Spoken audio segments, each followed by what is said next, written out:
যে মানুষটা 4 বছর আগে থেকে পাগল, সে কিভাবে রাজনীতি করবে? আর দলীয় বলতে কি? ও তো নিজের পরনের কাপড়েও মাঝে মাঝে থাকতো না, তাহলে সে দলীয় করবে কি?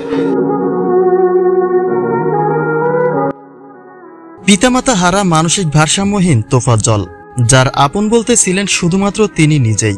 একে একে স্বজন হারানো শোকে জর্জরিত জীবনের ইতিটাও ঘটল শিক্ষার্থীদের হাতে। হ্যাঁ, ঢাকা বিশ্ববিদ্যালয়ে ঘটে যাওয়া সেই তোফাজ্জলের কথাই বলছে। তবে চোরের অপবাদ নিয়ে শিক্ষার্থীদের গণপিটুনিতে প্রাণ হারানো তোফাজ্জলের জীবনের গল্পটাও খুব স্বাভাবিক, আপনার আমার মতোই ছিল। কিন্তু নিয়তি যে এতটাই নির্মম হতে পারে, যার একটা বাস্তব সাক্ষী হয়ে রইলেন শিক্ষার্থীদের হাতে প্রাণ হারানো তোফাজ্জল।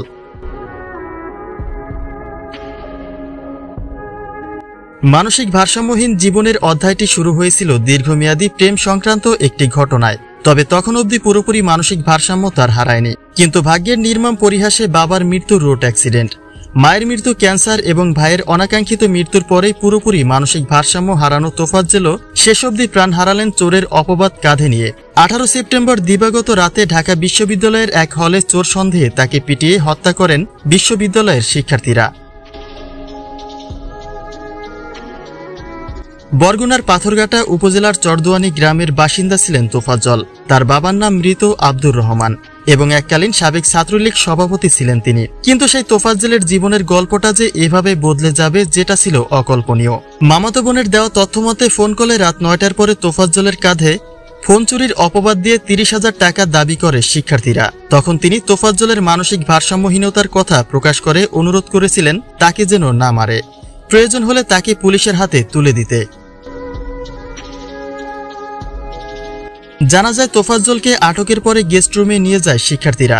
সেখানে তাকে রাত 10টা পর্যন্ত দফায় দফায় মারধর করা হয় এবং এক পর্যায়ে তাকে ক্যান্টিনে বসিয়ে ভাতও খাওয়ানো হয়। এরপর পুনরায় আবার মারধর করা হয়। রাত 10টার দিকে হলের হাউস টিউটররা ঘটনাস্থলে গেলে রাত 12টার দিকে তাকে ঢাকা মেডিকেল কলেজ হাসপাতালে নিয়ে যান কয়েকজন শিক্ষার্থী। পরে চিকিৎসক তাকে মৃত ঘোষণা করলে শিক্ষার্থীরা সেখান থেকেই পালিয়ে যান। তবে এ ঘটনায় আরিফুজ্জামান ইমরান নামের এক ব্যক্তি তার ফেসবুকে লেখেন, বিগত 2-3 বছর তোফাজ্জল প্রায় ঢাকা বিশ্ববিদ্যালয় ক্যাম্পাসে ঘুরে বেড়াত। ক্যাম্পাসে আমাকে দেখলেই দৌড়ে এসে কুশল বিনিময় করত। আমি দেখা হলে তাকে খাবার খেতে বলতাম বা খাওয়ার জন্য টাকা দিতাম, অথবা ও মাঝে মধ্যে চেয়ে নিত।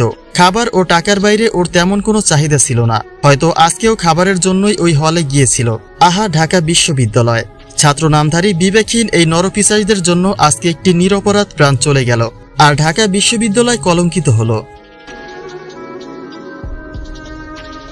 আসলে মানুষের বিবেক আর মানবতা আজ কোথায়? একজন মানসিক ভারসাম্যহীন পাগল মানুষকে দফায় দফায় নির্যাতনের পরে ক্ষুধা নিবারণে ভাত খাইয়ে আবারও করা হয় অমানসিক নির্যাতন, যা গোটা জাতির কাছে বিরল একটা ইতিহাসের সাক্ষী হয়ে রইল। তবে অনাকাঙ্ক্ষিত এই ঘটনায় অভিভাবক না থাকায় মামাতো বোনের দাবি তোফাজ্জলকে হত্যা করা হয়েছে, আর এই হত্যাকারীদের যথাযথ শাস্তির আওতায় আনা হোক, যেন আর কোনো তোফাজ্জলের জীবন এভাবে হারাতে না হয়।